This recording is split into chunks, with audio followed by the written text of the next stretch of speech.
kita masuk pada materi yang kelima tentang prioritizing and estimating requirement.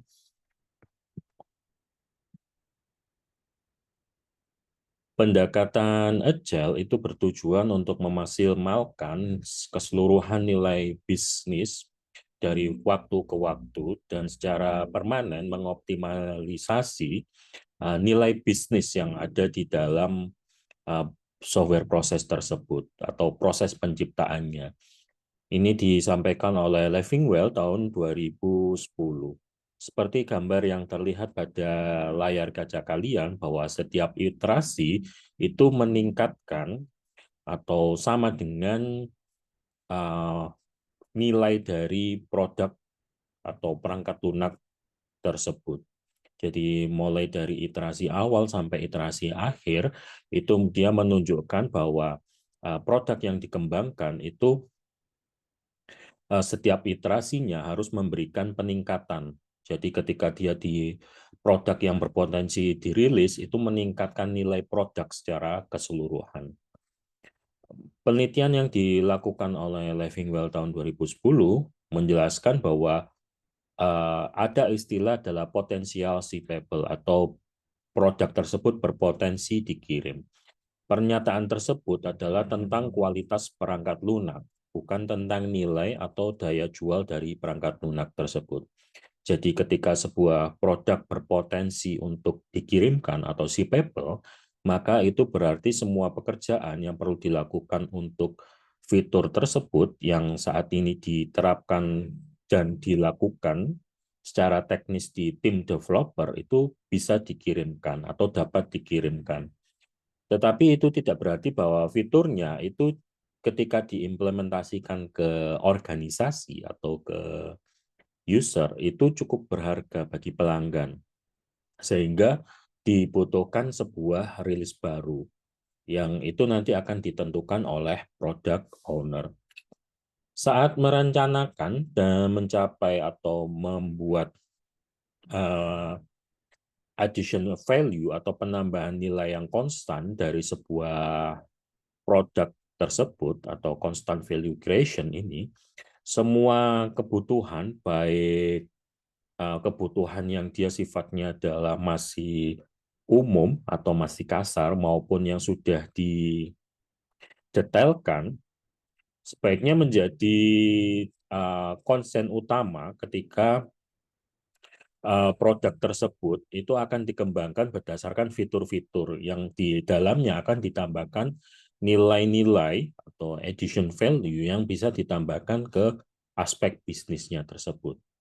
Tentu saja ketika menciptakan sebuah nilai atau creating an addition a value, menciptakan nilai tersebut harus diimbangi dengan usaha untuk menciptakan dan momen waktu kapan itu nilai tersebut yang akan terkirimkan.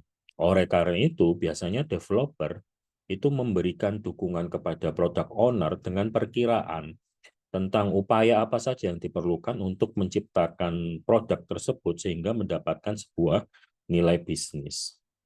Nah, memperkirakan item backlog itu nanti yang itu akan menjadi materi kita untuk pada materi yang kelima ini. Yang pertama adalah determination of business value atau tekad dari sebuah nilai bisnis. Seperti yang disebutkan di atas bahwa istilah nilai itu dapat berarti banyak hal. Berbeda di yang nilainya atau hal tersebut itu akan berbeda di lingkungan yang berbeda pula. Ini melihat ke dalam beberapa aspek yang nanti akan menjadi pertimbangan. Kapan kita akan menciptakan nilai bisnis dan kapan menempatkan nilai bisnis tersebut ke dalam sebuah backlog sehingga itu nanti akan bisa kalau kita membuat sebuah fitur itu kita bisa menempatkan kapan sih sebenarnya sebuah fitur itu dikembangkan sehingga nilai bisnis dari produk tersebut itu tepat. Jadi kalau sifatnya agile itu kan dia dibuat dalam beberapa backlog. fitur A, fitur B, fitur C. Sehingga kita harus menentukan mana yang didahulukan untuk menciptakan sebuah nilai bisnis yang berguna untuk pelanggan tersebut.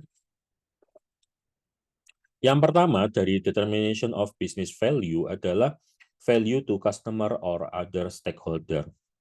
Bahwa nilai itu tergantung dari pelanggan atau pemangku kepentingan yang lainnya. Jika kita mengembangkan sebuah produk yang spesifik untuk pelanggan atau klien, maka pendapat dari klien ini tentang mana yang lebih penting dan mana yang kurang penting pasti akan mempengaruhi saat akan memilih item dari backlog tersebut. Jadi tidak semua pemangku kepentingan akan menganggap bahwa nilai dari sebuah fitur tersebut itu dapat berpengaruh. Termasuk juga bahwa kita nanti juga akan melihat bahwa dari item mana yang mau dikerjakan dahulu itu memang benar-benar adalah tergantung dari stakeholder tersebut. Yang kedua adalah value to organization. Nilai itu tergantung dari organisasinya. Jadi meskipun memiliki klien yang tertentu yang akan menggunakan atau membeli produk tersebut, organisasi itu sendiri atau mungkin atau sebaliknya, itu dia memiliki strategi sasaran yang ingin diraih. Jadi sebagai contoh, ketika kita membuat sebuah produk, maka ketika kita membuat sebuah produk ini dikembangkan dalam suatu platform, maka dari organisasi tersebut atau dari perusahaan tersebut, dia akan menentukan kapan ini akan dikembangkan ke dalam platform yang berbeda. Itu sebagai contoh yang paling simpel. Bahkan jadi ketika dia mau dioptimalisasi atau diotomatisasi di sebuah bisnis internalnya, bisa jadi itu nanti akan menjadi sebuah dorongan untuk menciptakan nilai bagi organisasinya. Yang kedua adalah threat to existence, ancaman ke dalamnya. Jadi kita bukan memiliki atau menawarkan bahwa fitur ini memiliki kegunaan, tapi fitur ini nanti bisa menjadi ancaman ke dalam produk tersebut atau keseluruhan dari organisasinya. Apa yang dimaksud dengan ancaman tersebut adalah misal kita berhubungan dengan persyaratan hukum atau kita misal berhubungan dengan perlindungan instan. Jadi kalau misal kita ingin menambahkan sebuah fitur, itu kita perlu apa istilahnya adalah kita perlu membuat sebuah legal declare untuk menentukan bahwa ini adalah layak untuk dikembangkan. Sebagai contoh misal, ketika saya paling mudah, misal saya ketika mau menambahkan logo halal di sebuah label makanan atau label makanan itu kita tampilkan di website, maka kita perlu mendapatkan adalah legal dari hukum tersebut, legal persyaratan hukum dari logo itu. Nah, itu yang dimaksud dengan trade to existence. Kemudian adalah expected financial value of a future, sales volume, total revenue, and return on investment. Mengharapkan keuangan nilai dari sebuah fitur dari hasil penjualan, kemudian total pendapatan, sama nilai yang kita dapatkan dari hasil investasi tersebut. Sebagian besar dari tujuan organisasi komersial adalah menghasilkan uang atau keuntungan. Jadi sebuah fitur itu akan diprioritaskan berdasarkan adalah mana yang bisa menghasilkan keuntungan yang lebih besar. Selanjutnya adalah short term project goals or release goals. Jadi ketika proyek ini apakah nanti dia menjadi proyek yang jangka panjang atau memang ini soft release, jadi cepat sekali dirilis. Jadi terkadang penting untuk mendapatkan atau mendistribusikan sebuah fitur atau tidaknya adalah prototipe dari fitur tersebut sehingga kita bisa show off di market bahwa kita punya produk ini. Nah, ketika kita show off ini, maka ini kita bisa menunjukkan bahwa kita memiliki sebuah produk, maka perusahaan lain tidak bisa mengklaim bahwa dia sudah membuat produk yang sejenis. Nah, ketika seperti ini, itu tujuannya adalah kita sudah memiliki pasar tersebut. Selanjutnya adalah cost of delay. Di cost of delay, ini adalah kriteria yang sangat menarik untuk digunakan dalam penentuan nilai bisnis. Kuncinya adalah apakah suatu biaya dari keterlambatan pengiriman sebuah produk dari sebuah kriteria itu akan mempengaruhi keseluruhan nilai penjualan dari produk tersebut. Jadi apakah ketika kita membuat sebuah produk atau membuat sebuah sistem informasi misal, ketika saya gagal atau saya telat membuat produk tersebut, apakah berpengaruh signifikan terhadap penjualan? Kalau tidak berpengaruh signifikan, maka ini bisa kita postpone atau bisa kita tunda. Sedangkan kalau misal dia berpengaruh signifikan, maka ini bisa menjadi sebuah prioritas. Selanjutnya adalah time to market. Ya, ini fitur yang memungkinkan datangnya sebuah peluang. Jadi ini adalah sebuah fitur yang biasanya ada waktu-waktu tertentu yang dia memang datang atau misal biasanya juga bisa diestimasi. Jadi misal contoh kita misal untuk produk yang seasonal, jadi misal untuk produk Ramadan atau mungkin produk tahun baru. Nah, apa produk perangkat lunak yang dia seasonal seperti itu? Misal contoh adalah prayer atau azan atau aplikasi untuk mengaji. Nah, itu kan dia seasonal. Maka itu ada waktunya. Meskipun pada waktu-waktu tertentu di normal itu ada yang mendownload, tetapi pada umumnya biasanya akan ditampilkan atau di marketnya itu biasanya waktunya adalah pada saat seasonal saja. Kemudian yang selanjutnya adalah requirement frekuensi. Jadi ketika kita mengembangkan sebuah produk, maka mana dulu yang atau fitur mana dulu yang memang itu mendapatkan permintaan yang paling besar dari user tersebut. Jadi ketika sebuah produk itu dikembangkan, kita bisa menentukan bahwa oh ini permintaan dari customer itu mana yang lebih dahulu. Apakah pelanggan ini meminta atau tidak, atau hanya dari kelompok yang terkecil saja. Memang ini akan menjadi intersection atau beririsan dengan persyaratan-persyaratan yang lain yang di atasnya tadi. Kemudian yang selanjutnya adalah business dependency and technical dependency. Jadi terkadang kita harus memprioritaskan elemen dari value tersebut atau dari fitur tersebut. Ini adalah karena persyaratan untuk kita bisa menjamin bahwa ini itu tidak berhubungan atau bahkan ini berhubungan dengan produk lain. Jadi hubungan dan tidak berhubungan itu adalah bergantung dari dependensi dari nilai bisnis tersebut atau juga dari dependensi dari nilai teknis tersebut. Juga beberapa kualitas yang mungkin dianggap memiliki nilai tinggi adalah memprioritaskan item backlog tersebut berdasarkan bagaimana kita mengimprove usability-nya atau memperbaiki kebergunaannya, mengimprove kehandalannya, kemudian mengurangi biaya perbaikan, kemudian memperkecil dampak yang ada pada sistem. Bekerja pada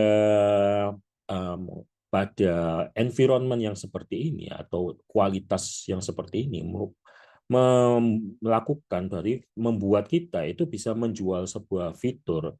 Jadi kita tidak hanya membuat sebuah produk, tetapi fiturnya tersebut ketika kita ingin memprioritaskan itu akan menjadi sebuah nilai tersendiri. Ketika kita bisa mengirimkan sebuah produk kepada si user, maka kita bisa memutuskan mana yang misal ini memang memiliki nilai addition value atau memiliki nilai tambah dari sebuah produk tersebut. Jadi daripada kita membuat sebuah produk kemudian kita rilis bersamaan, maka kita dengan memprioritaskan tersebut kita juga bisa melakukan sebuah riset sehingga kita bisa menambahkan nilai dari produk tersebut. Selanjutnya adalah business value and risk. Sebuah kriteria penting untuk memprioritaskan dari backlog adalah mana yang lebih beresiko dibanding yang lain. Penelitian yang dilakukan oleh De Mali tahun 2003 memberikan sebuah siklus dari risiko dan permasalahan. Yang pertama adalah mempetak risk atau potential problem. Jadi kita bisa mengevaluasi mana resiko dan potensial problemnya. Dan yang kedua adalah a problem is a risk that has a manifest itself. Jadi masalah itu bisa muncul sendiri dan kita bisa memanifestasikannya dari permasalahan tersebut. Jadi ada banyak kategori dari resiko dalam mengembangkan sebuah produk. Jadi fitur itu sendiri, baik kalau dikatakan produk itu beresiko, fitur itu sendiri juga bisa beresiko karena untuk dapat diterima oleh user ataupun stakeholder itu kita harus membuat sebuah fitur tersebut, kemudian kita juga harus mengimplementasikan sebuah teknologi, juga kita harus menggunakan sumber daya atau anggota yang ada di dalam tim pengembangan kita. Atau resikonya juga bisa dari teknologinya itu sendiri yang mungkin terlalu baru atau mungkin juga terlalu usang. Jadi kalau kita ingin membuat sebuah fitur itu kan misal kita menggunakan login itu menggunakan enkripsi. Nah, kalau enkripsinya terlalu baru, bisa jadi nanti beberapa device itu dia tidak support. Tetapi kalau terlalu usang, maka kehandalan dari enkripsinya juga akan bermasalah. Nah, ini yang menjadi tantangan tersendiri. Nah, resiko di dalam backlog itu sendiri itu tidak, jangan sampai dia mempengaruhi nilai bisnis dari uh, sebuah produknya itu sendiri. Jadi kita perlu menangani resikonya untuk menghindari adanya kejutan, adanya surprise yang akan muncul di kemudian hari. Nah, ini untuk mencapai hal itu ada beberapa alternatif eh, di mana kita bisa memilih bagaimana mengevaluasi resiko-resiko tersebut. Yang pertama adalah avoid the risk, menghindari dari resiko tersebut. Ini sebenarnya juga bukan cara untuk menangani, karena kalau kita menghindari itu kan biasanya berarti kita, oh jangan sampai kita mendapatkan resiko ini. Padahal kalau resiko itu kan berarti dia sebenarnya sudah pasti ada. Nah, bagaimana kita sebenarnya menghadapinya? Tetapi ini juga bisa menjadi salah satu cara, yakni adalah dengan menghindari semua item yang berkaitan dengan resiko tersebut. Jadi kalau kita menghindari resiko tersebut, maka kita tidak, istilahnya adalah tidak deal dengan hal-hal yang terlalu risky. Jadi terlalu riskan untuk beresiko, itu kita tidak menerimanya. Yang kedua adalah mitigasi risiko. Kita sebagai manajer, mungkin nanti kita akan menjadi manajer, kita dapat menyisihkan sumber daya, baik berupa uang atau waktu, untuk menangani risiko segera mungkin sebelum mereka menjadi benar-benar sebuah masalah. Nah, sebagai product owner yang bertanggung jawab untuk requirement, eh, kita dapat menunda studi terperinci untuk semua item yang berkaitan dengan bisnis tersebut. Yang ketiga adalah reduce risk, mengurangi resiko. Di samping adalah mitigasi, kita punya istilahnya adalah mengurangi resikonya. Dengan hal ini berarti kita mengambil fitur tersebut atau mengambil opsi tersebut. Nah, kita mengurangi risikonya. Ketika kita mengurangi risikonya, berarti kita harus deal dengan usernya atau deal dengan masalah tersebut. Ketika kita deal dengan masalah tersebut, maka kita mengurangi risiko tersebut. Jadi misal enkripsi tadi, jadi kalau enkripsi tadi, itu kan sebenarnya dia terlalu beresiko kalau kita mengambil yang terlalu baru, tetapi kalau kita mengambil yang terlalu usang juga beresiko gampang bobol kan. Nah, kita deal bahwa kita menggunakan enkripsi yang sebagian besar atau masih digunakan dalam 3 tahun, kemudian dia masih ada update-nya. Nah, ini kita istilahnya adalah mengurangi risiko. Yang keempat adalah berharap bahwa risiko itu tidak berubah menjadi sebuah salah. Jadi hampir sama dengan alternatif yang pertama, bahwa ini sebenarnya bukan pilihan yang layak. Jadi kalau kita punya risiko, maka sebenarnya hampir hampir 80%-nya fitur itu nanti akan menjadi sebuah masalah. Nah, sebagai pemilik produk atau product owner, kita diusahakan memiliki atau melakukan alternatif yang kedua dan ketiga. Dari sudut requirement, memilih alternatif yang tiga ini sebenarnya yang paling penting karena kita bisa berusaha untuk mengurangi resikonya. Nah, ketika kita melakukan yang pertama dan keempat, ini berarti kita tidak mengambil, tidak karena kita berusaha untuk menghindarinya. Selanjutnya, kita masuk kepada topik tentang mengekspresikan prioritas dan ordering the backlog. Nah, di sini sesekali mungkin sebagai product owner kita akan mencari cara bagaimana kita bisa mendapatkan atau bisa memberikan nilai dari sebuah produknya ini dengan cara memprioritaskan dan membuat agar backlog tersebut itu dapat dikembangkan atau dapat didevelop pada waktu yang tepat. Ada banyak metode yang digunakan untuk menetapkan bahwa backlog ini nanti itu bisa dikembangkan. Jadi ada yang mulai dari yang sederhana sampai yang ke kompleks dan seterusnya. Salah satu cara ialah menggunakan Moskow. Ini metode yang cukup umum, metode untuk penentuan prioritas, dikembangkan oleh Jiba tahun 94. Jadi kita akan memahami pemangku kepentingan tersebut dari setiap persyaratannya. Istilah Moskow itu sendiri terdiri dari must have, should have, could have, sama won't have.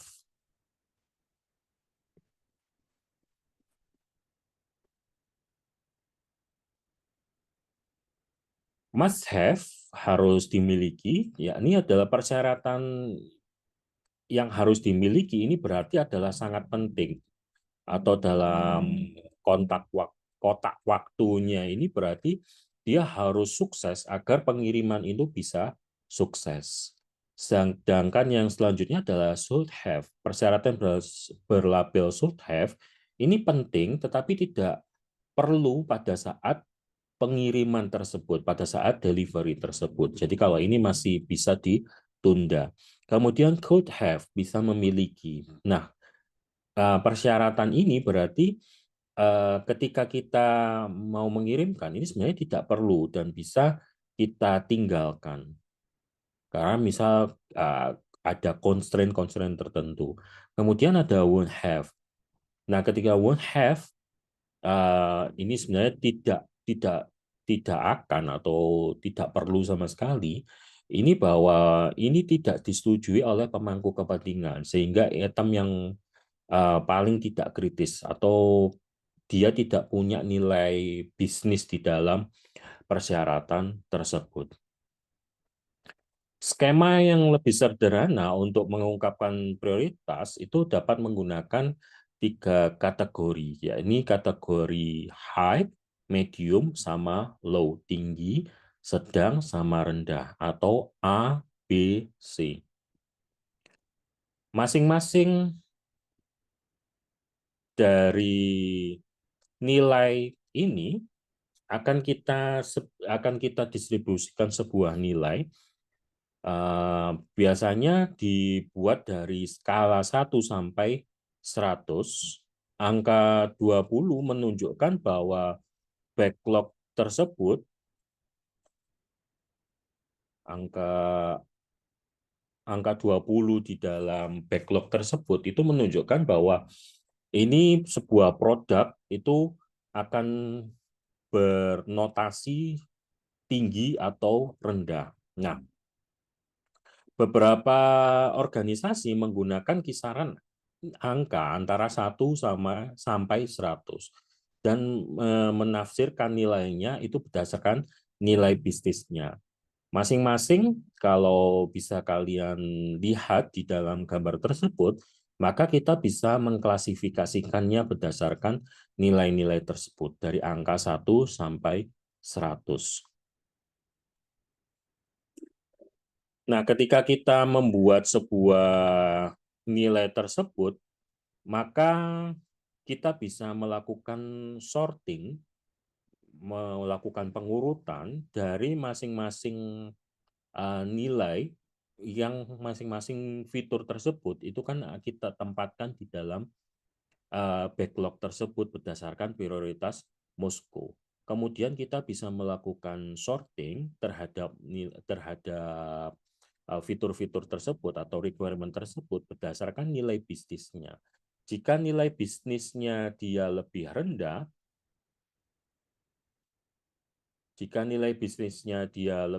rendah, maka itu nanti bisa kita istilahnya adalah bisa kita hilangkan atau bahkan itu bisa kita tunda. Item yang paling kiri itu harus dilinearkan karena itu akan menjadi prioritas dari pengembangan tersebut.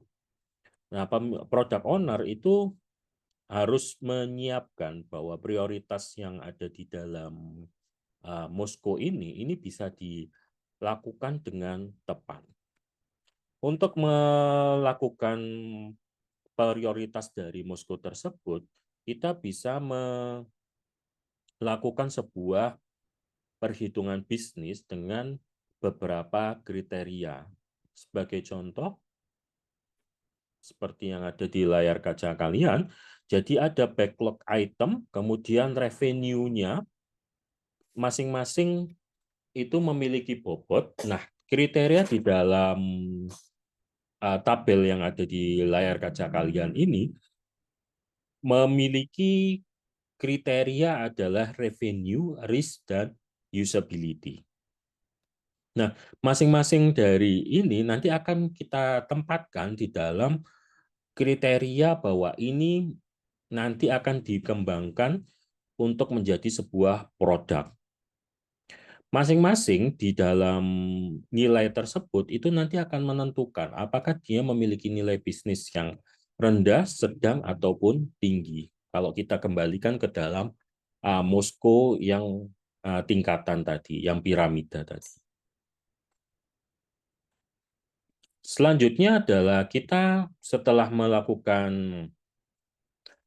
prioritas menggunakan Moskow, selanjutnya adalah mengestimasi user story dan beberapa item yang ada di dalam backlog. Nah, untuk product owner untuk menginformasikan bahwa memperkirakan sebuah user story, si product owner itu bertanggung jawab untuk menentukan mana nanti yang dia memiliki nilai dan resiko, seperti yang di Moskow tadi. Nah, tugas dari pengembang itu adalah menghasilkan perkiraan dari setiap item yang ada di backlog tersebut. Product owner itu juga akan mempengaruhi, atau sebaiknya itu dia memiliki pengaruh terhadap estimasi di dalam proses tersebut. Jadi dia tidak hanya membuat sebuah detail kebutuhan, memprioritaskan, juga bagaimana kita nanti mengestimasikan dari proses tersebut. Di dalam Agile sendiri, kita ketika mengestimasikan sebuah produk, ketika produk tersebut dibuat di dalam, atau kita ingin mengestimasikan dari user story tersebut, ada beberapa hal yang perlu kita pertimbangkan. Yang pertama adalah elemen cerita di dalam user story itu tidak clear, dan dia tidak komplit, sehingga dia tidak bisa menjadi sebuah sprint. Sebagai akhirnya, bahwa produk ini mungkin tidak akan bekerja karena memang persyaratannya atau user story yang ada uh, di dalam kebutuhannya tadi, atau pada saat penggaliannya tadi, memang dia tidak lengkap. Kemudian yang kedua adalah kita tidak bisa mendiskusikan dan mengestimasikannya karena memang tidak ada referensinya ketika kita membuat user story itu sendiri. Agile sendiri itu istilahnya adalah memberikan sebuah persyaratan atau sebuah saran untuk pengembangan yang lebih baik. Yang pertama adalah kita atau setiap orang itu involve atau diikutkan dalam proses estimasi dan memiliki pemahaman yang sama bahwa ini adalah produk yang memang dia harus jadi atau harus selesai. Nah, ketika itu terjadi, maka kita memiliki kesepakatan yang sama dari masing-masing stakeholder tersebut, termasuk juga dengan product owner-nya. Yang kedua adalah estimating is done by those doing the work. Nah, ini adalah the cross-functional developer. Artinya adalah bahwa ketika kita ingin mengembangkan sebuah fitur tersebut, termasuk juga kita memprioritaskan, nah kita mengikutkan seluruh yang elemen yang ada di dalam pengembangan tersebut. Dalam hal ini, maka semua orang yang terkait dengan pengembangan ini memiliki pengetahuan yang sama. Dan bagaimana dia bisa memiliki pengetahuan yang sama adalah dengan saling bertukar pengetahuan dan sharing asumsi apa yang akan kita lakukan sehingga pekerjaan ini bisa selesai. Nah, ketika ini intinya adalah komunikasi tersebut bisa terjalin, maka kita bisa membuat sebuah produk tersebut itu bisa selesai karena kita bisa memberikan istilahnya adalah kita bisa berkomunikasi dengan semua orang. Yang ketiga adalah estimating should be done relative to work early done or in the beginning, relative to small work everyone involved can agree on. Jadi kita bisa memperkirakan sebaiknya bahwa ini ketika pekerjaan ini apakah selesai atau relatif sudah selesai. Nah, kita bisa memperkirakan bahwa pekerjaan ini bisa disetujui oleh semua orang yang terlibat. Jadi kita bisa membuat sebuah estimasi apakah produk ini memang sudah cukup atau belum. Kemudian yang keempat adalah estimating should be done using an artificial unit atau biasa disebut sebagai story point atau titik cerita yang merepresentasikan effort, complexity, dan resiko di dalam estimasi tersebut. Dengan menggunakan artificial unit seperti story point itu cukup untuk membuat semua orang familiar dengan bagaimana kita mengestimasikannya dan mengasosiasikannya di dalam kultur budaya kita bekerja tersebut. Nah, beberapa teknik untuk mendukung perkiraan tersebut atau estimasi tersebut yang cukup populer itu adalah T-shirt sizing atau biasa juga disebut dengan kalau di beberapa metode disebut sebagai planning poker. Jadi kalau kita ingin membuat estimasi, maka kita harus atau kita bisa menyediakan ukurannya terlebih dahulu. Kalau ukuran di kaos itu kan biasanya XXS, XS, S, dan seterusnya sampai XXL. Nah, ketika kita menggunakan ukuran tersebut, maka kita bisa memperkirakan bahwa pekerjaan ini apakah cukup dengan kaos yang mana? Apakah cukup dengan kaos yang XS atau seterusnya? Nah, ini mengindikasikan bahwa kita bisa melakukan sebuah estimasi berdasarkan kedekatan dengan indikator pengukuran tersebut. Selanjutnya adalah planning poker. Jadi di planning poker itu pengembang mengestimasikan backlog dan item dari dalam backlog tersebut berdasarkan kartu dengan angka yang inspirasinya dari Fibonacci, di mana masing-masing merepresentasikan ukuran dari proyek tersebut. Jadi kalau kita menggunakan planning poker method, maka kita bisa menggunakan sebuah kartu untuk mengestimasikannya. Nah, jika kita telah menyetujui satu function point, ini maka kita bisa melakukan sebuah iterasi. Jadi kalau kita misal memilih mana yang perlu dikerjakan terlebih dahulu.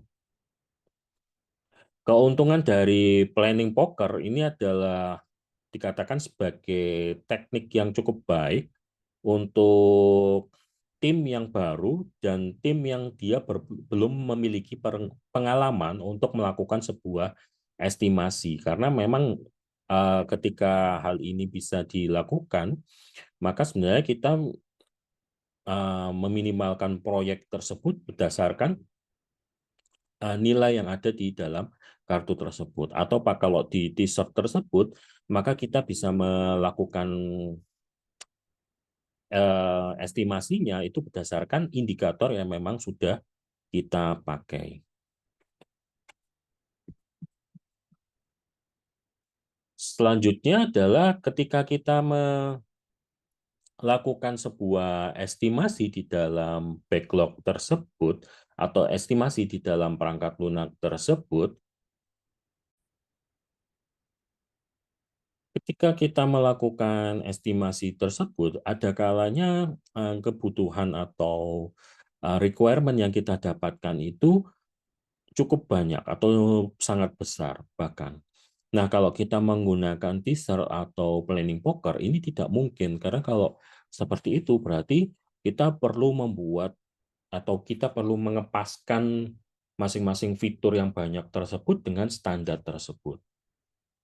Nah, ada beberapa metode, salah satunya adalah estimasi affinity estimation atau wall estimation, estimasi afinitas atau estimasi dinding.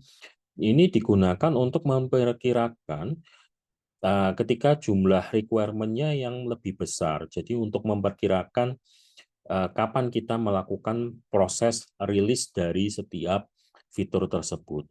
Berbeda dengan pendekatan sebelumnya, requirement tidak akan ditentukan oleh round robin atau pendekatannya, tetapi anggota tim itu akan menerima sejumlah requirement dan menugaskan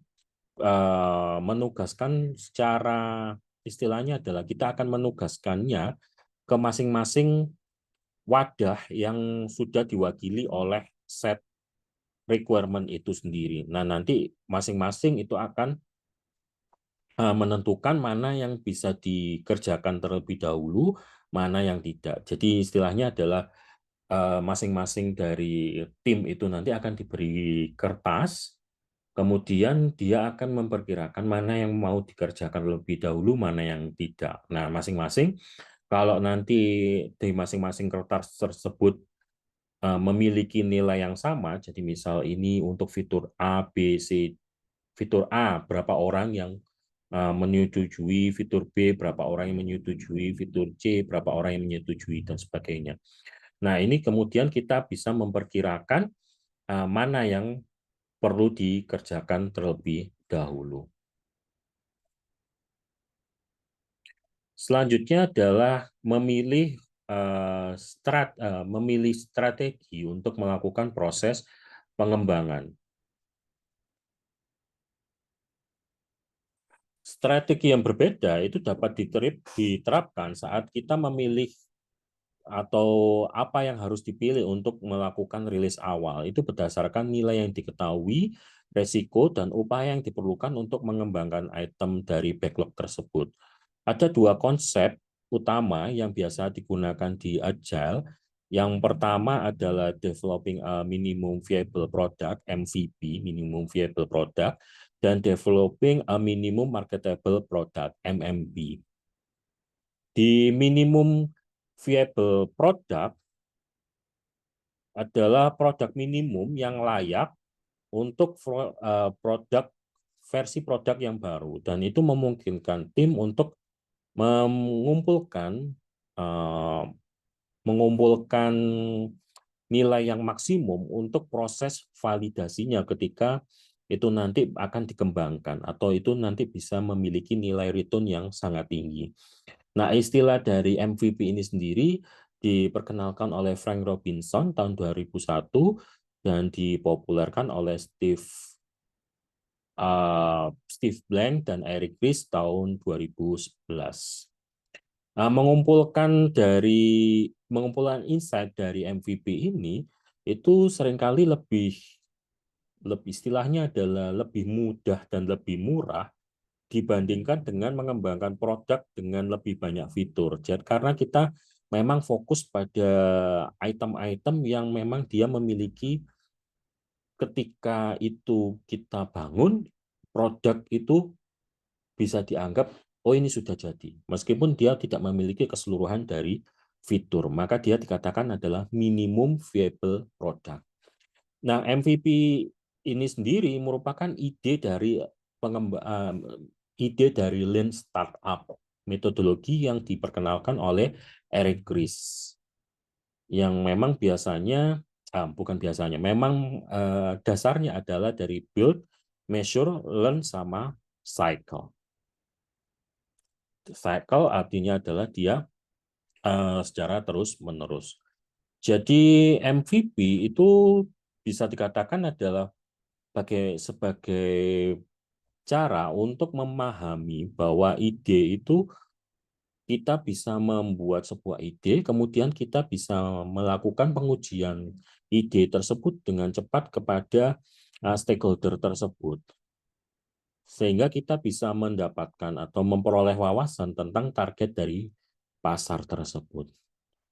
Roman Pichler tahun 2016 dia melihat bahwa MVP ini disebut sebagai minimum karena kita harus istilahnya adalah membelanjakan sedikit sekali atau sedikit mungkin sumber daya dan effort yang kita miliki untuk membuatnya. Tetapi dengan hasil yang cukup, istilahnya cukup adalah, oh ini sudah cukup untuk kita rilis. MVP sendiri belum tentu merupakan produk perangkat lunak yang dapat digunakan. Biasanya dia berupa prototype atau clickable mockup, atau mungkin juga bisa berupa ide yang masih diuji. Selanjutnya adalah minimum marketable product,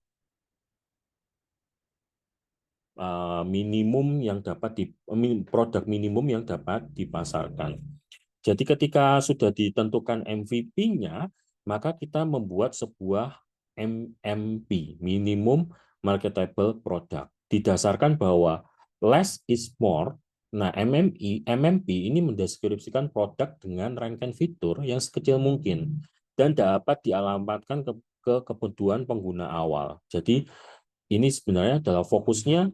Kalau MVP tadi adalah idenya itu bisa kita rilis, fitur-fiturnya kita rilis. Nah, kalau MMP ini eh, dari MMP ini dia fokusnya pada produknya. Karena fokus dari MMP itu fokusnya dia ingin membuat sebuah produk. Kalau MVP itu fokusnya di learning untuk idea, tapi juga seringkali idea tersebut dimunculkan dalam sebuah prototype. Nah, kalau MMP ini adalah sebuah produknya. MMP biasanya juga digunakan untuk melakukan sebuah market test untuk mengetahui apakah sebuah produk itu memiliki kemungkinan nilai bisnis atau tidak. Selanjutnya adalah risk reduction. Ketika mengembangkan sebuah MVP, itu kita sebenarnya sangat dekat sekali dengan ide untuk mereduksi sebuah resiko. Bahkan MVP itu paling sering adalah dikembangkan untuk mengurangi atau istilahnya adalah ketika kita ingin menghilangkan, bukan menghilangkan ya, mengurangi resiko terhadap apa yang dipahami oleh stakeholder, karena stakeholder ini biasanya unpredictable. Istilahnya dia kadang kita tidak bisa memprediksi apa keinginan dari stakeholder, termasuk fitur yang disampaikan oleh stakeholder tersebut mungkin kurang tepat. Nah, itu kita bisa bisa hindari atau bisa reduksi dengan MVP. Selanjutnya adalah low hanging fruit or quick wins. Kebalikan dari strategi untuk memilih atau risk driven strategi. Nah, low hanging fruit first ini istilahnya adalah kita akan menerbitkan fitur yang mudah dan cepat sehingga kita bisa memilih atau kita bisa memulai bisnis kita. Jadi kita istilahnya adalah low hanging fruit and or quick wins. Nah, kita bisa membuat fitur yang simple-simple dahulu, kemudian ketika sudah ada nilai bisnisnya, kita mengembangkan fitur-fitur yang lebih kompleks lagi. Ini yang memang cukup umum di dalam pengembangan. Selanjutnya adalah istilahnya adalah the warning of Profesor Kano. Jadi Profesor Kano itu melakukan sebuah studi tentang kepuasan pengguna dalam relasinya ke dalam fitur yang dikirimkan. Yang di dalam CPRE Foundation level itu ada 3 kategori dari requirement. Yang pertama adalah basic factor, kemudian ada performance factor, dan excitement factor. Nah, Profesor Kano ini mewanti-wanti bahwa setiap produk yang dikirimkan, yang sukses untuk dikirimkan, itu harus memiliki atau harus memasukkan semua fitur itu dalam 3 kategori tadi. Dan kita paling tidak konstannya itu di basic factor itu ketika kita istilahnya kita menggunakan basic factor saja, jadi yang faktor dasar saja, itu biasanya pengguna itu tidak terlalu suka atau tidak terlalu senang. Tetapi kalau kita memasukkan beberapa faktor tersebut, karena itu menjadi sebuah nilai bisnis di dalam produk tersebut. Yang selanjutnya adalah Weight Short Job First, WSJF. Ini merupakan strategi pengembangan yang adalah pendekatannya adalah weight short job first. Jadi berdasarkan rasio dari biaya penundaan dan upaya yang diperkirakan untuk perkembangannya. Diperkenalkan oleh Rainer Stern tahun 2008. Terdiri dari cost of delay dibagi dengan durasi. Biaya keterlambatan itu jauh lebih besar daripada manfaatnya atau nilai bisnisnya jika kebutuhan dari masing-masing yang akan dikembangkan. Nah, apakah itu nanti juga akan mencakup perspektif ketika requirement tersebut tidak dipenuhi ketika pengembangan, atau mungkin juga perkembangan itu persyaratannya itu nanti akan mengurangi resiko secara keseluruhan dari proses implementasinya, atau bahkan juga bisa membuka peluang lain dari sebuah pengembangan fitur tersebut. Ini contoh dari WSJF. Jadi misal ada item di backlog item 1, kita mengisi dulu di item 1 sampai 5 diisi backlognya tersebut. Kemudian business value dari masing-masing item tersebut. Nilainya itu ditambahkan ketika barang tersebut sudah dikembangkan. Kemudian time critical itu nilainya jika barang tersebut tidak jadi dikembangkan atau mungkin tidak dikembangkan. RR, risk reduction, dibagi dengan opportunity enablement. Berapa banyak risiko yang dapat direduksi atau berapa banyak kemungkinan yang dapat diambil ketika item tersebut jadi dikembangkan atau sedang dikembangkan. Kemudian masing-masing nanti dihitung, kemudian ketika nanti didapatkan nilai masing-masing didapatkan nilai dari WSJF-nya.